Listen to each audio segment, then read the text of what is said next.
अस्सलाम वालेकुम व्यूअर्स, कैसे हैं आप सब लोग। उम्मीद है खैरियत से होंगे। तो खुश रहें, हमेशा आबाद रहें। तो आज बहुत ही मज़ेदार रेसिपी बनने जा रही है, बीफ निहारी। तो चलें रेसिपी शेयर करती हूँ। यहाँ मैंने 2 अदद प्याज ली थी, दरमियानी प्याज ली थी, उसको बारीक कटिंग कर लिया था। और 1.5 कप जो है मैंने इसमें ऑयल शामिल किया है। इसको हम गोल्डन होने तक फ्राई करेंगे अच्छा सा। तो यहाँ ये देखें, ये प्याज हमारी गोल्डन हो गई थी। अब मैं इसको बाहर निकाल लूँगी ऑयल से। तो बहुत ही मज़े की रेसिपी है, ज़रूर ट्राई करें इसको। और बिल्कुल घर के मसालों से बनाएं, बाहर की कोई मसाले की ज़रूरत भी नहीं आपको पड़ेगी और आराम से आसानी से घर में बना सकते हैं इसे आप। तो यहाँ प्याज मैंने जो थी वो निकाल ली थी। 2 स्पून जो है मैंने इसमें लहसुन अदरक का पेस्ट शामिल किया है। इसको हल्का सा कुक करेंगे हम।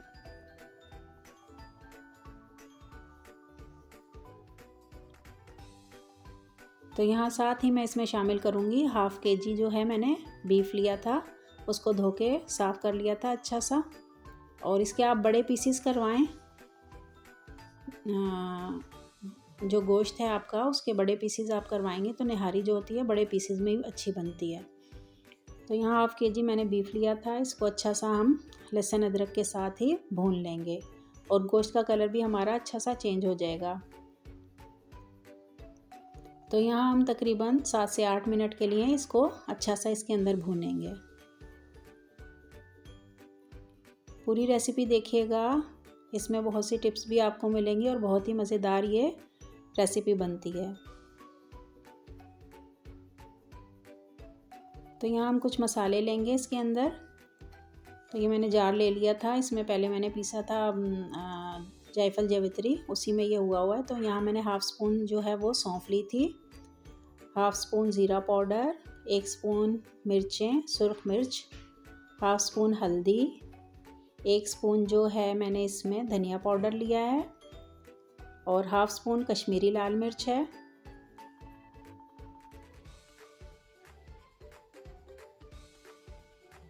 सौंठ का पाउडर लेंगे 1/2 स्पून, 1 स्पून नमक लिया है मैंने इसमें। और ये तमाम मसाला जो है मैं इसको अच्छा सा मिक्सी में पीस लूँगी।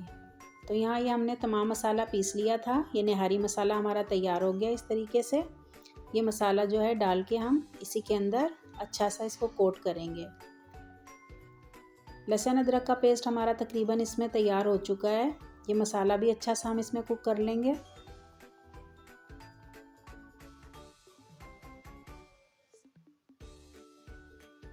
रेसिपी अच्छी लगती है ज़रूर थम्स अप दें। मेरे नए व्यूवर्स चैनल को ज़रूर सब्सक्राइब करें ताकि हर नई वीडियो का नोटिफिकेशन आपको बआसानी मिल सके। तो यहाँ हम एक पोटली तैयार करेंगे। इसमें मैंने ली है 1/2 प्याज है, 2 स्पून जो है सौंफ है, 1 दालचीनी का टुकड़ा है, 1 बड़ी इलायची का टुकड़ा है, 4 से 5 दाने जो हैं वो लहसुन के हैं और 2 टुकड़े जो हैं वो सौंठ के लिए हैं। तो ये मैं पोटली बना के इस मसाले के अंदर शामिल करूँगी। तो ये हमारी इसके अंदर कुक होगी। जो इसका अरोमा है वो निकल के नहारी के जो शोरबा है उसके अंदर अच्छा सा आ जाएगा। तो यहाँ ये जो है मैंने पोटली जो है वो इसमें शामिल करने लगी हूँ मैं।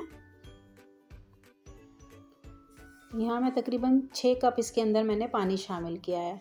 पानी इसमें ज़्यादा जाएगा क्योंकि हमें बाद में भी पानी की इसके शोरबे के लिए ज़रूरत होगी, बिल्कुल खुश्क पानी नहीं होगा। तो ये पोटली भी मैंने इसके अंदर डाल दी है। कोई भी आप मलमल का लौन का पीस लेके वाइट कलर का उसके अंदर इसको बना सकते हैं आराम से। तो यहाँ तकरीबन 35 से 40 मिनट के लिए मैंने कुकर लगाया था। तो ये गोश्त हमारा जो है वो अच्छा सा गल गया है इसके अंदर। आप देखें शोरबा भी हमें जो चाहिए था वो भी मौजूद है इसमें और ये गोश्त भी हमारा आप चेक करेंगे तो ये अच्छा सा गल चुका है। ये देखें बिल्कुल नहारी का जो हमें चाहिए था जितना गला हुआ गोश्त वो अच्छा सा गल चुका है। तो ये जो पोटली थी इसको मैं निकाल लूँगी बाहर। तो जो इसका अरोमा था चीज़ों का वो हमारे सालन में हमारे शोरबे में शामिल हो चुका है। तो यहाँ मैं जो इसका जितना भी ये ऊपर ऑयल आया हुआ है इसको हम निकाल लेंगे। इसको तरी भी कहते हैं, ये मैं बाद में शामिल करूँगी क्योंकि ये थोड़ी सी अभी और कुक होगी तो फिर यहाँ हम तरी इसकी निकाल के बाद में इसमें शामिल कर देंगे। यहाँ ये मैंने इसकी तरी निकाल ली थी सारी। 1/2 कप मैंने लिया है आटा इसके अंदर। इसको मैं हल्का सा भून लूँगी। इसका हल्का सा कलर चेंज होगा, खुशबू सी आएगी भुनने की, तो फिर मैं इसको निकाल लूँगी।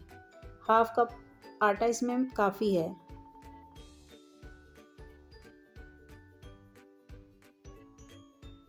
तो यहाँ आटा जो था हमारा ये अच्छा सा भुन गया है। इसको मैंने एक बाउल में डाल के, मैं पहले थोड़ा पानी डालूँगी, स्पून से इसको सारा मिक्स करूँगी, कोई लम्स भी इसके अंदर ना रहें। तो उसके बाद फिर बाकी लिक्विड के लिए मैं दोबारा पानी डालूँगी। तो इसको स्पून से आप अच्छा सा मिक्स कर लें, कोई भी लम्स इसके अंदर नहीं होने चाहिए।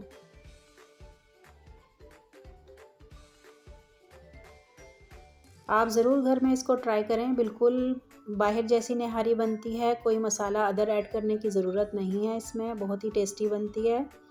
यहाँ मैं ये इसमें स्पून चलाती जाऊँगी और ये आटे का लिक्विड जो है वो हम निहारी के शोरबे में शामिल करेंगे। इससे ये है कि हमारा शोरबा जो है वो थिक हो जाएगा और जो नहारी का एक थिकनेस होती है शोरबे में, एक क्रीमी टेक्सचर होता है, वो भी हमें मिल जाएगा और टेस्ट भी जो है इसका बहुत ही अच्छा हो जाएगा इसकी वजह से। तो यहाँ हम थोड़ा सा इसको कुक होने देंगे। यहाँ जो प्याज मैंने तली थी, फ्राई की थी, इसको हाथों से ही मैंने चूरा कर लिया था। ये भी हम डाल के इसके अंदर थोड़ा सा इस शोरबे को हम 5 से 7 मिनट के लिए कुकिंग टाइम देंगे इसको हम। तो यहाँ 5 से 7 मिनट के लिए ये इसी तरह ओपन आप इसको कुक करेंगे शोरबे को, ताकि पानी का कच्चापन ख़त्म हो जाए और आटा भी हमारा अच्छा सा इसमें मिक्स हो जाएगा। तो यहाँ ये बन के तैयार हो गई। इसके अंदर जो हमने रोगन निकाला था वो भी इसमें शामिल कर दिया है। तो कमेंट्स करके मुझे ज़रूर बताएं कैसी बनी निहारी। आप भी ज़रूर इसको ट्राई करें। अपना बहुत सा ख्याल रखें। इसमें जो है ये थोड़े से हमारे इंग्रेडिएंट्स जो हैं ऊपर के खड़े मसाले के जाएंगे। उसमें अदरक है, धनिया पाउडर है, अदरक है, धनिया है, उसके अलावा हरी मिर्च है। ये आप काट के इसमें शामिल करें और लीमू शामिल करें। ये हमारी निहारी तैयार है। यहाँ पे दुआओं में याद रखिएगा। नेक्स्ट फिर आऊँगी नई अच्छी रेसिपी के साथ। इंशाल्लाह मिलते हैं। अल्लाह हाफिज़।